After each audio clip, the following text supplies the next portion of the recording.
You can't be serious, I said, though deep inside I already knew he was. Justin didn't flinch. He stood in the doorway of the sunroom like a landlord delivering an eviction notice, his shoulders squared, his voice steady. Mom, this house is too big for you now. Just makes sense. We'll take care of it. You can stay with Shell until we figure something out. My legs didn't move, but my heart did. It dropped slow and cold into silence. I wasn't being asked. I was being dismissed. The house was mine, but somehow I was the one being evicted. They'd been living here for 4 years. Just until we get back on our feet, Justin had said, holding his little family close after losing his job in Phoenix. Rachel, his wife, had nodded quietly behind him, clutching baby Nora. I had opened my arms, my doors, my life. I gave them 2 guest rooms. I moved my own things into the small back office so the kids could have space. I cooked. I cleaned. I paid the bills. That was 4 years ago. Now Rachel had a booming photography business. Justin was thriving in real estate. The transition period had stretched into a full occupation. They'd repainted the kitchen in their colors, hung their curtains, filled the house with their furniture. At some point, my grandmother's piano had disappeared. Justin said it had been donated to make space. Now, apparently, I was the space to be made. I've always said you could live here as long as you needed, I whispered. Justin gave me a patient smile, the kind you reserve for a child who doesn't understand. You did, and we're grateful. But it's different now. We've got the kids, and well, you're not getting any younger. You'll be more comfortable with Shell. Shelly, my daughter, a 2-bedroom condo. 3 cats. A stressful job. She had offered years ago for emergencies, not for banishment. I sat down slowly on the arm of the sofa. Rachel walked past without meeting my eyes, a laundry basket balanced on her hip. Upstairs, the kids screamed. Somewhere in the hallway, the dog barked. This used to be my house. My quiet. My space. Now it felt like a stranger's. Justin kept talking about logistics, about how we'll make the move smooth. I wasn't listening anymore. My eyes drifted to the wall behind him, a gallery of photographs. Their vacations, their holidays, professionally framed, perfectly lit. None of me. 4 years ago, I welcomed them with open arms. Today they were shutting the door on me. The sunroom felt suddenly cold. The late afternoon light stretched shadows across the tile floor. Justin's voice softened, as if reason could make cruelty polite. But the deed, I interrupted, my throat tight. It's in my name. That stopped him. For a flicker of a second, his face shifted. Then he blinked and forced a smile. I know, Mom, but come on. Do you really want to play it that way? I didn't answer. I walked past him, my steps steady, into the tiny back room, the only corner they'd let me keep. I closed the door, pressed an old shoe against it. Not for security, just to pretend I still had a boundary. That night, my thin mattress creaked beneath me. The room smelled faintly of dust and laundry detergent. It wasn't a bedroom, it was storage. Beige walls. A single lamp. A sad dresser with a chipped corner. Grandma's nook, the kids called it. Like I was a cat lucky to have a corner at all. Dinner had been chicken stir-fry like always. I'd cooked. Justin came home late and filled his plate without a word. Rachel had been on a client call. The kids sat at the counter, tablets glowing in their hands. No one said thank you. No one noticed me at all. Sometimes I tried to watch TV with them, to laugh at the right parts, to ask about the show. But if I laughed too loud, Rachel would glance at me with that tight smile that wasn't a smile. If I asked too many questions, Justin would sigh, irritated. So I stopped watching. I stopped asking. I stopped trying. I became a ghost in my own home. The kitchen didn't belong to me anymore either. Their foods, their machines. My staples, tuna, rice, creamed corn, shortbread cookies, were shoved onto a single dusty shelf behind the dog food. I tried baking cookies for the kids last week. Nora wrinkled her nose. They're too chewy. Mason spat his out. Rachel smiled sweetly. Maybe you should take a break from baking, June. The kids' tastes are changing. My tulips were gone too. The little bench George had built, gone. The wind chime I hung the year he died, thrown away because it hit the window. Piece by piece they stripped me away. Rachel's voice carried down the hallway one afternoon. We'll finally have the house to ourselves soon, she said to someone on the phone. We'll repaint the back room. Maybe turn it into a little office for me. The back room. My room. I turned off my lamp and lay in the dark. My chest was hollow, but somewhere deep inside, something hard began to form.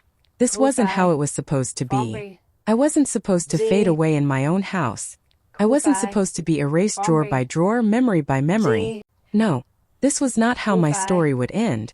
They gave me a lamp with no bulb the day they moved me into the back room. That's what I remember most. Not the half-hearted apologies, not the promises of comfort with shell. That lamp, hollow, useless, symbolic. That's when I realized something. Protests only speed up exile. Silence delays it. But silence is not surrender. I unpacked my 2 boxes. A few sweaters, a framed photo of George and me, my pill organizer, a half-read book. Rachel's voice chirped down the hall. We'll start boxing up Mom's things after the weekend. Boxing up what? 2 drawers and a chair? I stood in the middle of that tiny room, coat in hand, and thought, this is how you become invisible. Not all at once. Inch by inch. The next morning, Rachel came into my room unannounced. My room, measuring tape in hand. I'm just planning for shelves. When it becomes an office. I looked her in the eyes. I'm still living here.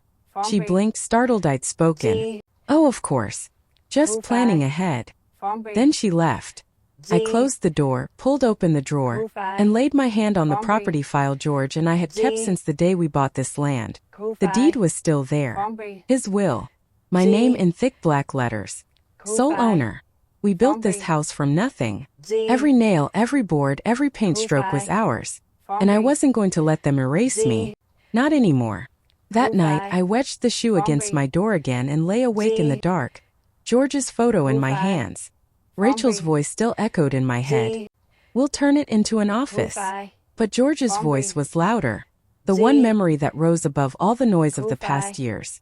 If you don't defend your space, June, someone else will take it. I had laughed back then. Now I understood. And for the first time in years, I felt something warm in my chest. Not fear. Not grief.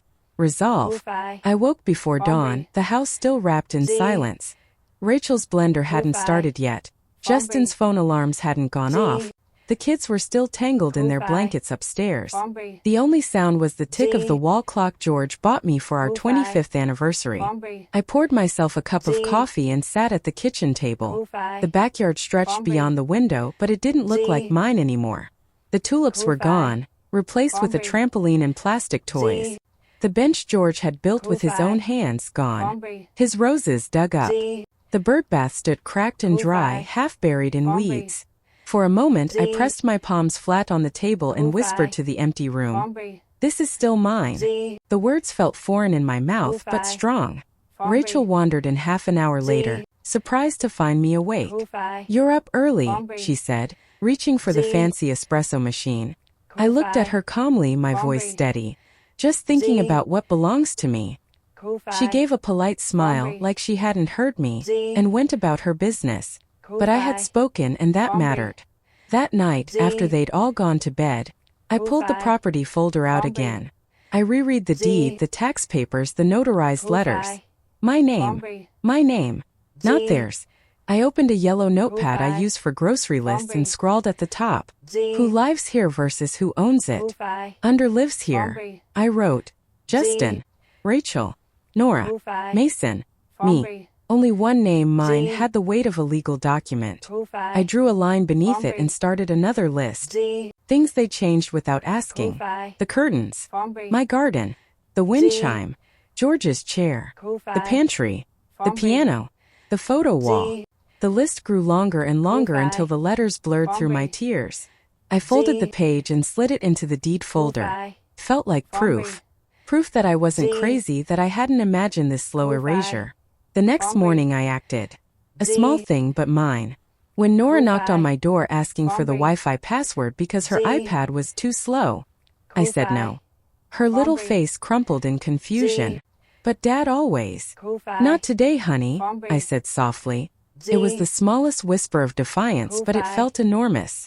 My hands shook after, not from fear, but from adrenaline. I wasn't invisible anymore, not to myself. At dinner that night, I set the table with my old dishes. The floral ones George and I bought at a yard sale 30 years ago. Rachel frowned. Mom, these don't match the new dining set. I smiled and placed the forks anyway. They match me. She didn't argue. She just pursed her lips, but I saw the annoyance flash in her eyes. Later that week, I overheard Rachel on the phone again. We'll start packing Mom's things this weekend. She'll be happier with Shell. Less stress for everyone. Less stress. I went into my room and stared at my reflection in the dark microwave door, the only mirror they'd left me. My hair was thinning, my face mapped with years, but my eyes were sharp. Less stress for them, I whispered. But what about me? The next day, I went online and pulled up the county property records. My name stared back at me from the screen. Owner of record, June Carroll. Sole owner. Not Justin's. Not Rachel's. Mine. No liens. No joint ownership. No transfer filings. That evening, when the kids were upstairs and Rachel was editing photos, I sat across from Justin at the dining table. His laptop glowed in front of him. Justin, I said quietly. He didn't look up. Do you know what year this house was built? He frowned, distracted. What? 1987, April. Your father and I signed the deed that spring. Do you know whose name it's under? That made him look at me. His eyes flickered just for a second before he said flatly, Mom. I leaned forward, my voice calm but hard as stone. Mine. It's under mine. He swallowed, then closed the laptop. We're not trying to push you out. We need the space. So do I said, standing. And don't forget, Justin, this house is not yours to give. I left him sitting there in silence. That night I dreamed of George. He was younger, his hands rough, his smile warm. He was painting the baseboards, humming under his breath. He looked at me, paintbrush in hand, and said, If you don't defend your space, June, someone else will take it. I woke with my heart pounding, the words echoing in my chest. The following morning I made another list. This one was titled, Options. Talk to a lawyer. Change the locks. Write a letter. Do nothing. That last one burned on the page. Do nothing. That was what I'd done for 4 years. Smile. Nod. Shrink. I drew a hard line through it. Rachel noticed the shift first. The day she moved my teapot off the stove and replaced it with her electric kettle, I moved it back. She gave me that brittle smile. We don't really use it, June. I smiled right back. I do. And I left it there. The next morning she had moved it again. And again I moved it back. It was war, quiet and petty, but mine. One evening, while they were busy arguing about some playdate, I opened the drawer beneath my bed and pulled out the deed. I ran my fingers over the paper, the black ink bold, my name etched like armor. This was my shield. The more I thought about it, the more I realized I had allowed them to forget. I had allowed myself to shrink, to fade. But that paper, that proof, reminded me of who I was. I wasn't a guest. I wasn't a burden. I was the owner.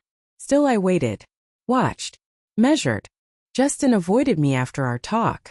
Rachel grew colder, her tone clipped, her eyes sharp. The kids tiptoed around the tension, sensing the shift. But I didn't argue.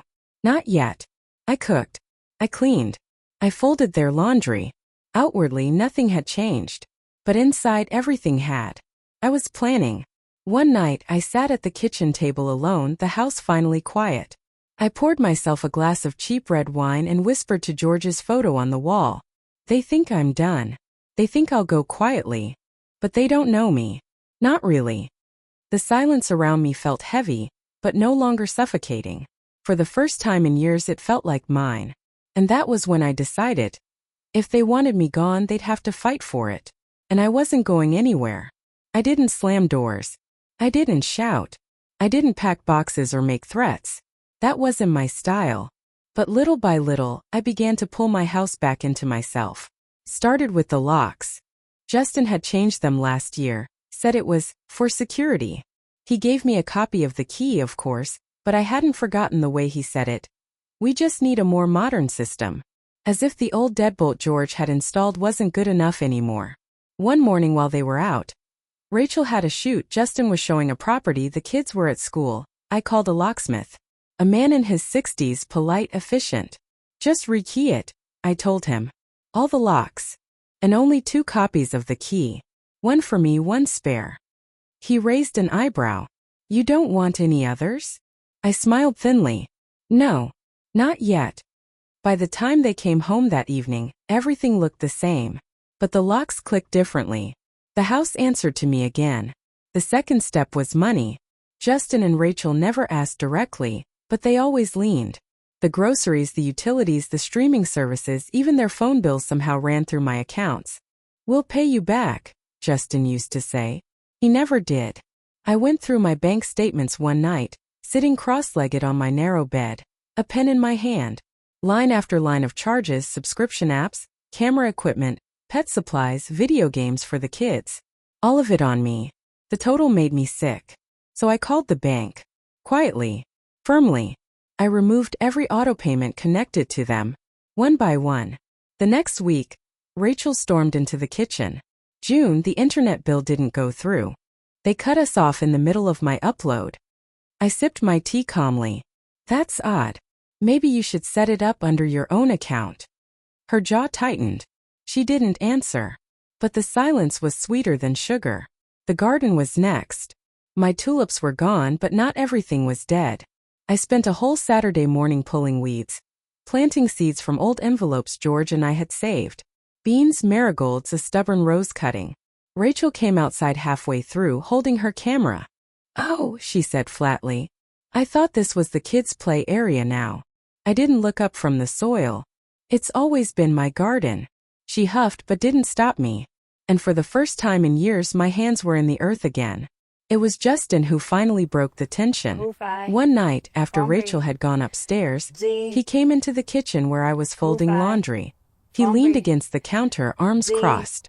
Mom, what's going on? I kept folding. What do you mean? The bills. The locks. The dishes. You're changing things. I looked at him, really looked. He wasn't the little boy who used to bring me dandelions from the yard. He was a man taller than me, heavier, sharper. But for the first time he seemed uncertain. This is my house, Justin, I said softly. It always has been. He rubbed his forehead. You know we were only trying to help. I laughed bitter. Help? You moved in and now you're pushing me out. That's not help. That's invasion. His face darkened. You're making this harder than it needs to be. No, I said, folding the last towel. I'm finally making it what it should be. He didn't reply. He just walked away. But Rachel wasn't so quiet. The next morning, she cornered me by the sink.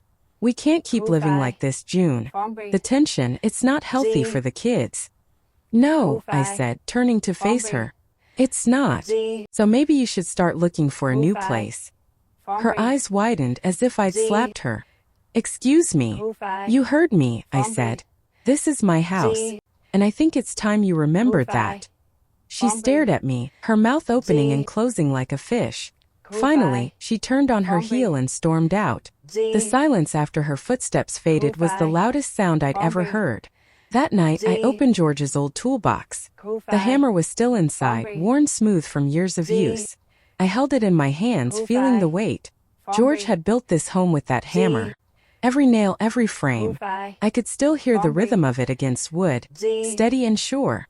I whispered to him, I'm not letting them take it, George. I promise you that. The breaking point came 2 days later. Rachel had scheduled a photo shoot in the sunroom. My sunroom, the one I had dreamed of, drawn into notebooks, begged George to build with floor-to-ceiling windows. She moved my rocking chair out to the garage to make space for her equipment. When I saw it, something in me snapped. I walked right in, unplugged her ring light, and dragged my chair back into place. Rachel gaped at me. What are you doing? I'm working. I sat down firmly in the chair, my back straight, my hands folded. Then you'll work around me. Her face flushed red. This is ridiculous. I stared at her, unblinking. No, Rachel. What's ridiculous is thinking you can erase me from my own home. She stormed out, muttering under her breath. but the chair stayed. And that night I slept better than I had in years. Justin tried again the next evening. He stood outside my door, didn't bother to knock, and said, "We need to talk about next steps." I opened the door just enough to look at him. "Next steps for you, maybe. Not for me. I'm not going anywhere." His jaw clenched. "Don't make us get ugly about this, Mom." My heart pounded, but I didn't flinch. "The only ugly thing here is how you've treated me, and I won't let it stand." I closed the door. Later, lying in bed, I held the deed against my chest like a shield. They thought I was old, weak, easy to push aside, but they forgot who I was. I was the woman who built this house with George, who raised children here, who worked 2 jobs and still managed to plant tulips every spring. I wasn't going to fade quietly, and I knew deep in my bones that a storm was coming. I woke up before dawn, heart thudding, like something in me already knew this was the day. The house was quiet, too quiet, and I could almost believe I was alone again. But then I heard Rachel's voice from downstairs, sharp and clipped, whispering into her phone. "She's making things difficult, Justin. We can't just let her run the place. We need to push this through." I sat on the edge of my bed, my fingers tracing the folds of the deed folder. Push this through. As if I were some contract to be signed, not a person who had built the walls they slept inside. When I came down, Rachel stopped mid-sentence. She gave me that fake smile she wore when she wanted to pretend she hadn't just insulted me. "Morning, June," she said, too sweet. I didn't answer.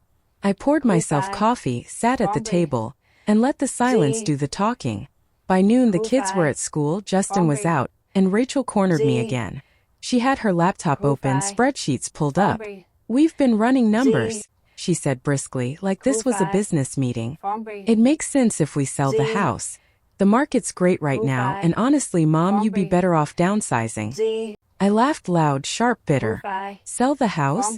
My house?" She blinked. "Well, technically." I slammed my hand on the table so hard the mugs rattled. "Don't you dare say technically. This deed has my name on it. Not yours. Not Justin's. Mine." Her mouth tightened. "You can't expect us to keep living like this forever. It's not fair to the kids." I leaned forward. "No, Rachel. What's not fair is using me like a maid, like a wallet, like a placeholder until you decide my time is up." She stood there, color rising in her face, then stormed out. That evening, Justin came home later than usual. He didn't even take his shoes off before marching into the kitchen. "Mom," he said flatly, "Rachel told me about your little outburst." "Outburst?" I repeated, raising an eyebrow. "Yes," he snapped. "This hostility has to stop. We're a family and families compromise." I stared at him. "I compromised when I gave you a roof over your head for 4 years. I compromised when you repainted my kitchen, sold my piano, and tossed my tulips into the trash. I compromised every single time I bit my tongue while you erased me piece by piece." His jaw tightened. "You don't understand the pressure we're under. The mortgage." I cut him off with a laugh so cold it surprised even me. "The mortgage? Justin, there is no mortgage. This house is paid off. By me. Every nail, every beam, every tax bill. Paid. By me." He froze. He hadn't known. I could see it in his face. He thought they were living here under some invisible weight of debt, some excuse to justify pushing me out. But there was nothing. The house was mine, clear and clean. "You've been planning to sell something that isn't even yours," I said softly. For once he had no reply. The next morning, I called the county clerk's office. "Owner of record?" I asked the woman on the line. She clicked her keyboard. "Property at 4510 Sycamore Lane? June Carroll. Sole owner." I smiled. "Thank you. Could you send me a certified copy of that deed?" "Of course." I hung up the phone feeling lighter than I had in months. The papers would arrive soon, proof in black and white. That night, I slept with the window open and the file folder under my pillow. But Rachel wasn't giving up. 2 days later, I found her in the garage going through boxes. My boxes. She had pulled out the one labeled Memories, filled with old photo albums, George's service medals, letters the kids wrote me in crayon. "What are you doing?" I asked sharply. She jumped, then smiled too wide. "Oh, just sorting. Making space." For what? Her eyes flicked away. Well, Justin and I thought maybe we'd finally set up the garage studio. For my business. I stepped forward and put my hand on the box. Put it back. She hesitated. June. I didn't raise my voice. I didn't need to. Put back. Something in my tone must have startled her because she did. But I knew then, if I didn't act soon, they'd strip this house down to the studs and call it progress. That night I wrote a letter. Not a note of apology. Not a plea. A statement. To whom it may concern. I, June Carroll, am the sole legal owner of the property at 4510 Sycamore Lane. Any attempt to sell, lease or transfer ownership without my direct written consent is invalid and unlawful. I signed it, dated it, and taped it to the inside of the kitchen cabinet, the one where they kept their imported spices. By morning, Rachel had seen it. She slammed the cabinet door so hard the jars rattled. Justin came storming into my room later, waving the letter. What is this supposed to mean? It means, I said calmly, that this is my house. And I'm done letting you pretend otherwise. His face turned red. You're forcing my hand, Mom. No, I whispered. I'm forcing you to remember who you are. And who I am. The kids felt the tension. I could see it in Nora's eyes when she tiptoed around me. Mason avoided me entirely. It broke my heart. But I couldn't stop now. One afternoon, Nora wandered into my room. She looked at the photo of George on my dresser. Grandma, she said softly, are you mad at Daddy? I swallowed hard. No, sweetheart. I'm just reminding him of something he forgot. She nodded solemnly, as if she understood more than she should. Then she hugged me quick and tight before running back upstairs. That hug was all the fuel I needed. 2 nights later, Justin finally snapped. We can't live like this, Mom, he said, pacing the living room while Rachel stood behind him, arms crossed. Either you agree to move in with Shell or what? I asked quietly. He stopped. Or we'll figure it out ourselves. I leaned back in my chair, folded my hands and let the silence stretch. Go ahead. Figure it out. But remember this. The house isn't yours to figure with. He opened his mouth to argue, but then he saw it, really saw it. The deed in my lap, the official stamp glowing faintly in the lamplight. For the first time in weeks, he didn't look like the man in charge. He looked like a boy caught stealing cookies. Rachel's face paled. I smiled. Not cruel, not smug, just steady. You've mistaken my silence for weakness. That was your first mistake. And your last. That night, I sat in George's old chair by the window, listening to the house creak and settle around me. My house. The war wasn't over yet. I knew they'd try again in subtler ways with smoother words. But the tide had turned. And for the first time in a long, long while, I felt the weight of the house pressing with me, not against me. The deed came in the mail on a Friday. A thick, official-looking envelope with a seal that caught the light like armor. I opened it at the kitchen table while Rachel was scrolling on her phone, and Justin was clattering dishes into the sink. Neither of them looked up. I unfolded the paper slowly, smoothing the creases with my hand, and read the words aloud. Owner of record, June Carroll. My voice cut through the room like a knife. Justin froze mid-dish. Rachel's eyes flicked up from her phone, irritation flashing first, then something sharper when she saw the stamped seal. What's that supposed to mean? She asked. It means, I said clearly, this house is mine. Always has been. Always will be. You're here because I allowed it. Not because you own it. For a moment, silence. Then Justin laughed, forced and thin. Come on, Mom. Don't make this ugly. I folded the deed neatly and set it back in its sleeve. I didn't make it ugly. You did. The tension thickened over the weekend. Rachel avoided me, stomping around with her phone pressed to her ear, whispering to her clients about transitions. Justin kept busy outside, mowing the lawn with unnecessary force, slamming the shed doors. The kids didn't know what to do. Mason wouldn't meet my eye. Nora tiptoed between us, trying to glue the cracks with questions about dinner, school, anything but the war humming under the surface. By Sunday I'd made my decision. I woke up early, put on my nicest blouse and went down to the dining room. George's clock ticked on the wall. I pulled out a pad of paper and wrote 3 words in block letters. Notice to vacate. When Justin came down for coffee, I slid the paper across the table. "What's this?" he asked, blinking. "You've got 30 days, I said calmly. "Find your own house. Your own space. You and Rachel. The kids. Everyone. This isn't your home anymore." His face went crimson. "You can't be serious." "I'm as serious as I've ever been." He shoved the paper back at me. "This is insane. We've built our lives here." I leaned forward. "Correction. You've built your lives on me. On my walls, my floors, my patience. You've taken and taken, and now you're shocked I'm finally saying no." He stared at me, jaw working, but no words came out. Rachel was next. She cornered me that afternoon in the sunroom, arms crossed, her voice dripping with practiced calm. "You're going to traumatize the kids," she said. "No," I replied.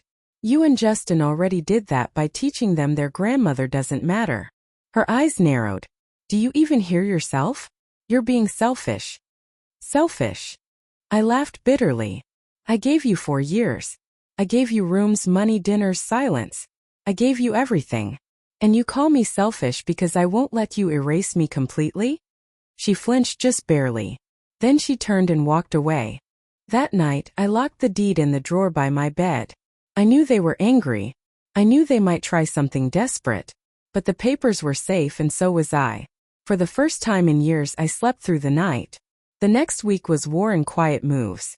Rachel stopped cooking entirely, claiming she was too busy with work. I didn't care. I cooked for myself and left their fancy groceries untouched. Justin stopped mowing the lawn. The grass grew wild, but I didn't mind. I liked it that way, reminded me of when George and I first bought the land, raw and untamed. The kids whispered when I walked by. It hurt, but I stayed firm. They'd understand one day. Then on Thursday, I came home from the store to find Rachel in the living room with a realtor. "What's going on?" I asked, setting my grocery bag down slowly. Rachel gave me that too bright smile. "We're just exploring options." The realtor, a slick man with gelled hair, extended his hand. "Ma'am, your son and daughter-in-law wanted me to take a look at the property value. Gorgeous place you've got here." I didn't shake his hand. I walked to the drawer under the coffee table, pulled out the certified deed, and laid it flat on the surface between us. "This house," I said firmly, "is not for sale. And if you step one more foot inside without my permission, I'll have you trespassed." The realtor blinked, stammered something about confusion, and gathered his papers in a hurry. He was out the door in minutes. Rachel's face was stone. "You're making a fool of yourself," she hissed. "No," I said. "I'm reminding you who owns the ground under your feet." The days stretched long after that. The house felt like a battlefield. Every room claimed and counterclaimed. But I wasn't backing down. One evening, I pulled out George's old toolbox from the shed. Rusted, heavy, still smelling faintly of sawdust and sweat. I carried it inside, up the stairs, and set it outside my door. Rachel eyed it curiously. "What are you doing with that?" "Reclaiming," I said simply. That night, I rehung my photos in the hallway. Photos they'd packed away years ago. George and me on our wedding day. The kids when they were little, with popsicles melting down their arms. My mother, smiling with her wide Irish grin. In the morning, Rachel stormed down the hall. "We said these didn't match the aesthetic." I met her eyes, calm and steady. "Then change your aesthetic." By the end of the month, I'd had enough. Justin tried once more to reason with me, cornering me in the kitchen. "Mom, think about what you're doing. You're breaking this family apart." I set down my cup of tea. "No, Justin. I'm saving it. Because if you teach your children that it's okay to erase the woman who raised you, they'll learn that erasing people is what love looks like. And I won't let them learn that lesson." He stared at me, stunned. For the first time in a long time, I saw a flicker of shame cross his face. On the 30th day, I packed their bags. Not neatly. Not cruelly. Just firmly. A suitcase for each, a box for the kids' toys, and their framed beach prints stacked by the door. When they came home that evening, the sight stopped them cold. What is this?" Justin asked. "It's your notice," I said softly. 30 days. I wasn't bluffing. Rachel's mouth fell open. "You're kicking us out?" "No," I said. "You kicked yourselves out the moment you forgot whose house this was." The house was silent that night. No shouting. No bargaining. Just the sound of my clock ticking on the wall, steady and sure. For the first time in years the air felt clean. And for the first time in years I felt like June again. Not Grandma Nook. Not an afterthought. Me. The day they left, the sky was gray. Not stormy, just heavy, like the world itself was holding its breath. Justin carried boxes to the car without speaking. His face was set in stone, jaw tight, shoulders stiff.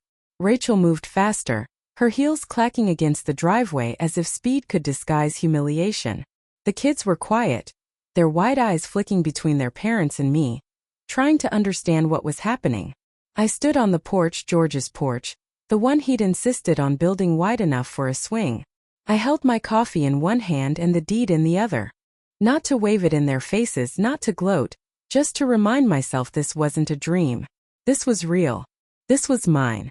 When the last box was packed, Justin finally turned to me. His voice cracked, low and tense. "You really don't want us here?" I took a deep breath.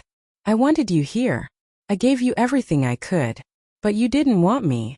Not in my own home, not in your lives. You made me invisible. I won't live like that anymore." He opened his mouth, closed it again. His eyes dropped. For just a second I saw the little boy he used to be, the one who built blanket forts in the living room, the one who cried when he broke his toy truck, the one who once called me his best friend. "Mom," he started, but Rachel honked the horn from the car. He turned and walked away. Nora rolled down the window. "Bye, Grandma," she said softly. Mason waved. My heart cracked, but I forced myself to smile and wave back. The car pulled out of the driveway, and just like that, the house was mine again. The silence was deafening. I walked through every room slowly, like greeting old friends. The dining room table, scarred from years of dinners. The pantry where my faded paprika tin sat like a survivor. The sunroom washed in late afternoon light. And then the hallway. My photos, the ones I'd rehung defiantly, still in place. I touched George's face in the wedding photo. "We did it," I whispered. That night I opened every window. Let the cool air rush in, let the house breathe again. I lit a candle, lavender, George's favorite, and set it by his chair. For the first time in years I felt at peace. The next weeks were strange. Lonely, yes, but a good kind of lonely. A peaceful one. I cooked what I wanted, meatloaf on Mondays, pancakes for dinner if I felt like it. I played music loud in the kitchen. I planted tulips in the garden again, right where Rachel's inflatable monstrosity had once stood. One afternoon I dragged George's bench out from the shed, brushed off the dust, and set it under the oak tree. I sat there with a glass of iced tea and listened to the wind in the branches. The quiet no longer felt like exile. Felt like home. Justin called once. It was late, nearly midnight. My phone buzzed on the nightstand. I almost didn't answer, but something made me pick it up. "Mom?" His voice was rough, tired. "Yes." There was a long pause. Then, "I'm sorry." I closed my eyes. The words I'd waited years to hear. But they came too late, wrapped in the sound of a man who still didn't fully understand. "I know," I said softly. "I hope one day you mean it." Silence again. Then he whispered, "The kids miss you." My throat tightened. I miss them too. Always. We didn't say goodbye. The line went dead. But for the first time I didn't feel erased. I felt seen, if only for a second. The church women came the following Sunday. Carol, Louise, Frances, Beverly. They brought pies and laughter and folding chairs. We sat in the backyard drinking lemonade and planning our own trip. Maybe not Hawaii, but somewhere sunny, somewhere ours. For hours the yard was full of voices that didn't make me small. Women who knew what it meant to be forgotten and decided they wouldn't be. As the sun went down, Beverly said, "You saved yourself, June." I smiled. No. I just remembered who I was. The house isn't quiet anymore. It hums with life again. Not the chaos of disrespect, but the warmth of belonging. My belonging. Sometimes I still hear echoes, the slam of Justin's footsteps, Rachel's laughter in the hallway, but they don't hurt me anymore. They're reminders. Reminders of the line I drew the moment I chose myself. George was right all those years ago. If you don't defend your space, someone else will take it. I thought defending meant fighting. Turns out it meant remembering my worth. And I'll never forget it again.